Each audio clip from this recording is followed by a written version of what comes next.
Good morning, or whatever time it is you're watching this. It's Father Lawrence coming to you live from the collection basket. I got something on my shirt. Oh my, probably should have checked before I started. Anyway, we're going to talk today about the stewardship of treasure. The third pillar of stewardship. This is the last of the stewardship talks I'll be giving. So I thought it was appropriate to do it here in our church next to this basket. But let's start with a little bit of a reflection from the gospel according to Mark. In the course of his teaching, Jesus said to the crowds, "Beware of the scribes who like to go around in long robes and accept greetings in the marketplaces, seats of honor in synagogues, and places of honor at banquets. They devour the houses of widows as a pretext, recite lengthy prayers. They will receive a very severe condemnation." He sat down opposite the treasury and observed how the crowd put money into the treasury. Many rich people put in large sums. A poor widow also came and put in 2 small coins worth a few cents. Calling his disciples to himself, he said to them, "Amen, I say to you, this poor widow put in more than all the other contributors to the treasury, for they have all contributed from their surplus wealth, but she, from her poverty, has contributed all she had, her whole livelihood." So, what can we learn from this gospel? Well, first, we have to be careful, right? He condemns severely the scribes of the time who, when a husband would die, they would take the property that the widow was in, say it belonged to the temple of God. So she had to give it up. She had no rights. So there she was out on the street. But we know that the Lord is very concerned with how we treat widows and orphans. He's very concerned with how we act towards people. What does that have to do with money? If we're doing anything unscrupulous to take people's money and being dishonest about it, well, they will receive a severe condemnation. Hopefully, we won't be in that position. So, the stewardship of money, however, how much should I give? I can't answer that question for you. We can point to other scriptures in the Old Testament that says 10% is what you return to God. If we return to God 10% of everything He's given to us in a grateful thanksgiving, we're doing fine. But that's a grateful thanksgiving, not begrudgingly, not thinking, well, if I gave this money to this charity, I'm depriving myself of whatever it is that I think will make me happy. Because we've been given good gifts from God, and we need to be a part of returning those. So here we are. We're in the church. The church here, St. Patrick's, exists because of the generosity of many people for many years, decades, over 100 years of service to East Gainesville, here at St. Patrick's. Other parishes came from our parish. We're one of the early ones. We can be proud of that. But it was the generosity of those people, the generosity of the people who were forward thinkers, that helped to procure the land we're on right now. I can't remember all the families, but the Masco family and the others that helped to fundraise, to ask people to be a part of it, gave us our school. We have our new church building, which was fundraised for in 2009, this building I'm sitting in right now. But there have also been problems, and I fully admit that. Some people have told me they don't like giving their money to the parish or to the school because in the past they were donating to a particular cause and that particular cause never happened. I'm sorry. They should have given you your money back, quite honestly. If we're not going to do what we say we're going to do, well, then we don't deserve your trust. But I'm asking you to trust me because I can't do anything about the past. I'm sorry that people were shocked and dismayed when they found out the parish had a huge debt to the diocese because the parish wasn't paying for it. Well, I don't want to speak poorly of any of the pastors that have come before me. So, for whatever circumstance they were in at the time, I'm sorry. But we have work to do here in East Gainesville, and for that, we do need your support. What do you want our ministry to be? Many people have also told me from the time I became your pastor that they're dismayed I'm the only priest here, used to having 3 and 4 priests around back in the good old days, back when the parish was larger. We have shrunk. We have to admit that. Some people will say that's my fault for being who I am, which is trying to point us out to a better way of life. I don't apologize for that. I'm not friendly enough. I'm not good. Well, okay, fine. But those are my personal failings. But what does that say about our community? Our community needs to come together to decide how we affect East Gainesville. We do have a lot of deferred maintenance problems still, even though I've been working on them.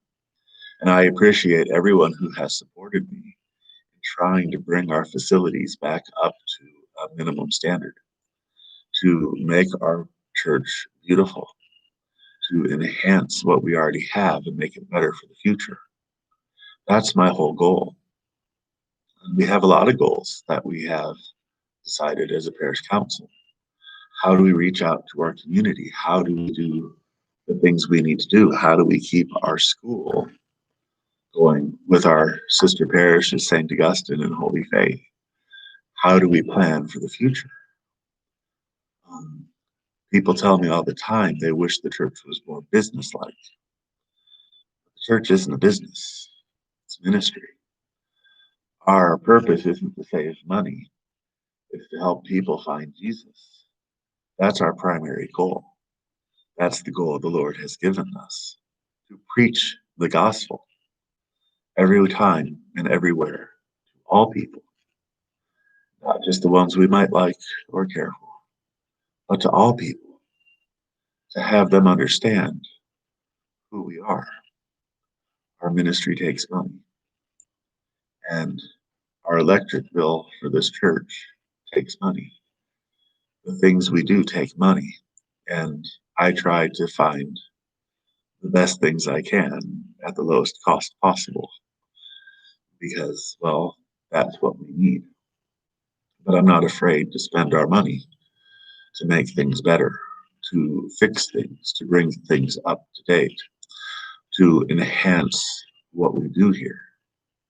Hopefully, what it's enhancing is our prayer life and our understanding of who we are as a church.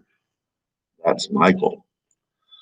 But the support comes from you. Everything we do, every course we give, every time we give out Bibles or crucifixes or the Nicene Creed, is with money you've provided for me to do that, to help people to understand who Jesus is. Every magazine given out here comes from generosity, even the ones from the diocese, because that office works on our second collection donation once a year. It's your generosity that allows us to have these outreach materials, but also to have a church where people can go to have the ministry that impacts this part of Gainesville, to have the liturgical supplies. All of that requires good stewardship, stewardship of treasure. And I hope to be a good steward. And I'm sorry in the past, maybe that didn't happen so well. But this is why I'm very much into seeking the advice and consent of our councils. I don't do anything without the parish council behind me, and the finance council for that matter. And yeah, we have a very small staff here at St. Patrick's. They work so hard on your behalf. They're all very good. I appreciate everything they do. but we have to pay them, right? Or we have to have support for them so that they can get their job done in the 40 hours a week or less that they work. Most of them work less. If we could afford more staff, we would have more staff. I'm not complaining about that. I also know this is a very awkward time to be making this video because a lot of people are still affected by our pandemic that's going on. But what was important in the gospel was not the sum of money that was put in, but the sacrifice that was offered. Because we have to remember, when we offer something to the Lord, He takes it, He blesses it, He makes it grow. When we offer the bread and wine at the Mass, the Lord, through His grace, gives us something that's not worth a whole lot, right? And yes, I'm stealing this right from Bishop Barron again. I talk about it a lot because it's profound. The bread and the wine and the water we offer, it's a few bucks. What do we get back from it? The body, blood, soul, and divinity of Christ. Because it was the sacrifice that meant something. Just like the sharing of the loaves and the fish among 5,000 people. God can do great things with our meager offering. But do we offer a sacrifice? Do we figure out what we should give and then give it happily? Or do we see what we have at the end of the month after we've paid the GRU bill and everything else? And I understand that we have to pay those bills. I would like not to pay GRU so much too, but we do, and that's fine. It's necessary. But after all that, are we giving what's left over to the Lord? Or are we making a sacrifice? Are we giving back enough? As a priest, it's easy for me to give well over 10% of my annual salary to different things because, well, you all provide that salary and my place to stay. So it's easy for me to see a need and to fill it. But we have to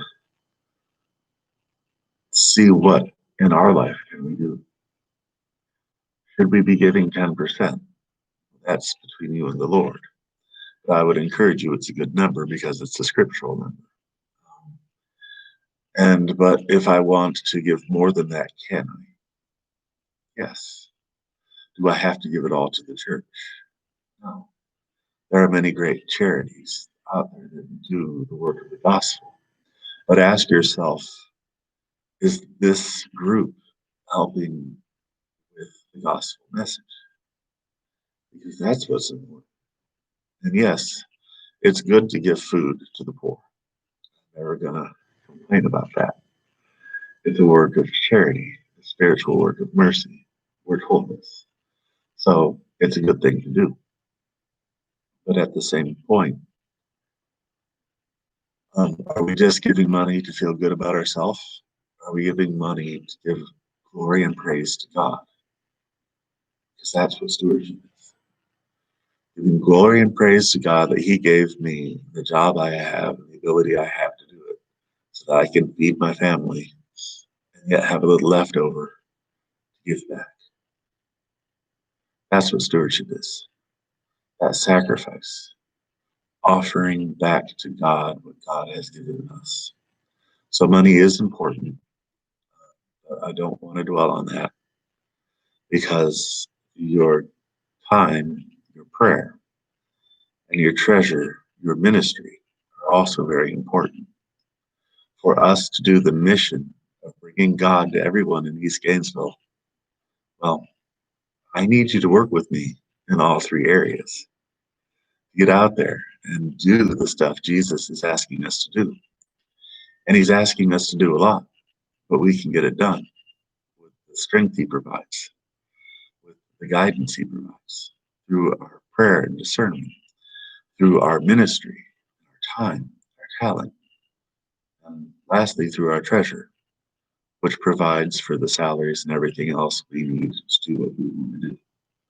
So just prayerfully consider as you're doing your budgets for the year, and we'll talk more about that later. What can I commit to giving? That's sacrificial, not merely what happens to be lying around in my wallet at the time, because that's what true stewardship is. How do I make a return to the Lord for all the good things He's done for me? Well, you're in my prayers. I hope you have a great day. God bless you.